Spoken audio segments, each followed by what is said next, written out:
anything you guys are like uncomfortable talking about, just let me know ahead of time. What should we say? Is there like a code word or like a thing that we should do? Should I do this? I feel like this is a really good position right here. Feels like we're shooting like a music video or My shorts are red. My camera's not good enough to shoot a music video. It's okay if he shows a little leg, right? Yeah. This is G, PG, PG-13. D. 17. I'll try and sit out here. I'll try and that way, and then maybe. Okay. All right, you guys ready? Oh yeah. All right, so first, my friend helps me with the questions with some like big words and stuff. Okay. Hopefully, I can pronounce them. All right. All right. Most bands give a lackluster bio statement as their introduction to fans on their social networking sites. You instead chose to do a narrative description of sorts. Do you think the allure of mystery around the band's origins helps at all to draw in fans? Zach actually wrote that, so I'm gonna let him field that one. Here's the thing: is we like to be accessible via social networks, to be able to where we can like talk and look it up, to where we can talk and hang out, and because to us it's more important to make friends and people that we can talk to rather than fans who just come and watch a show and then leave. We want to be able to interact, and we want to be able to talk and be individuals. And so, but we also want to keep that mystery, because one of the things that is really cool is like you get to go to a show, and that's when you be able to see or meet or hang out with whoever's playing. And we want to be a little mysterious and a little weird and keep that. And I think when it came time to write a bio statement, we don't really like talking about ourselves, and we don't want to be like one of those bands who's like, on one fateful night we were listening to something or something like that. That's true. No, our story honestly isn't that interesting. Yeah, so I mean, we just we thought, what, we sound like a First Kiss sort of band, so let's be a First Kiss sort of band. Why not? Well said. We're so weird. I know this guy's just so nice. We'll be moving around a lot. During the course of the interview. So.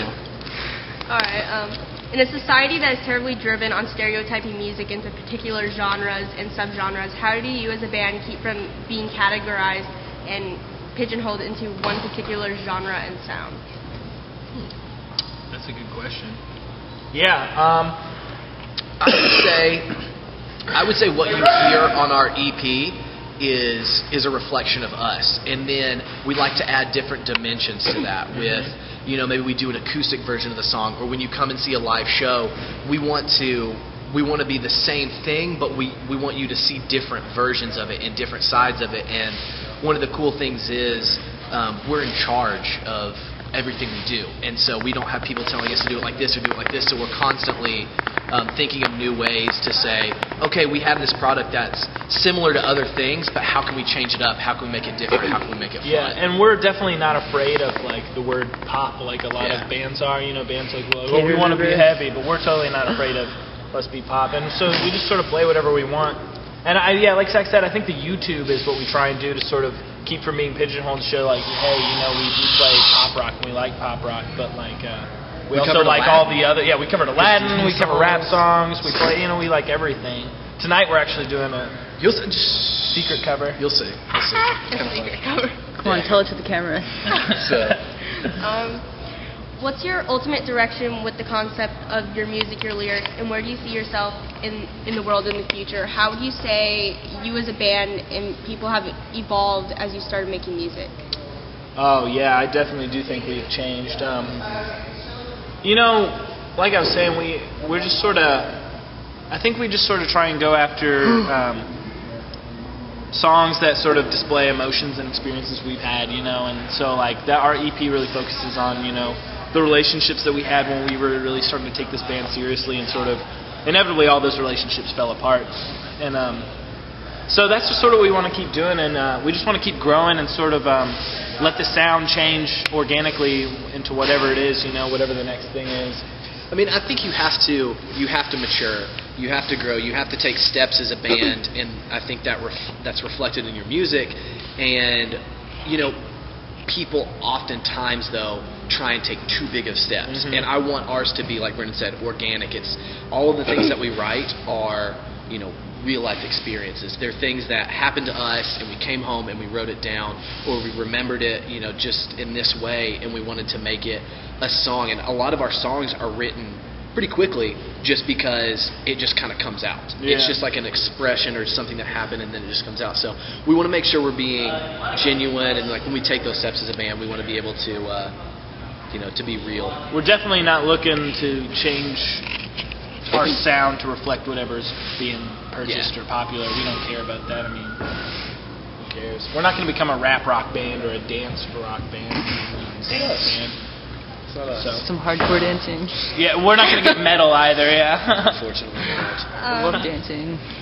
Your music has an upbeat and overall fun sound to it. Would you say that the injection of fun has been widely underused in most bands' albums and live acts recently? Yeah, something we've always set out to do in our band was we always wanted to have just a huge fun live show, and we just wanted to have a ton of fun and just go crazy, because that's what we like about music. We don't want to just sit up there and stand and play songs, like robots. And so, because I think we focus on that sort of live element of us, it reflects in our music to create, sort of like, oh, we want to really bounce in this song, so that song ends up sounding really bouncy or fun or whatever. I sort of think that's how it goes. I don't know. And like a lot of, if you watch our show, there are certain things that we do together that we say, oh, this would be cool, but for the most part, it's us being ourselves, playing music. I can't keep still. You can't sit still. We move our hips, we do, and like every show is different. We may have parts that are the same, but for the most part, it's just us up there having fun. I'll be honest, I don't remember what goes on. Like when we go up there, I'm just like, all right, it's time to do it. It's time to have some fun. Zach really does get tunnel vision sometimes, and all of a sudden we look up and he's like hanging from the rafters, and we're all scared. And he's like, oh, I don't remember. I like to climb. He's a climber. It's just fun. It's what we love to do. I'm a stage diver. See more of that. More stage dives. So I understand. I know where you're coming from. All right. What are some of the bands that have influenced you the most, not only as a musician, but as a person, whether it's lyrically or just the music as a whole? I'll go ahead and say mine is Jason Lancaster. Like, that guy knows how to write a song. And you can always tell, you listen to one of his songs, and his lyrics just tell this story, but he also has a way of, like, having the melody just to complement that story. And dude's just incredible. And that's the first two Mayday records and Go Radio. And Go Radio, sorry. I appreciate that. Sometimes I get a little we all really like we all listen to Blink-182 a lot as kids. Mm-hmm. Obviously, we're all big Blink fans.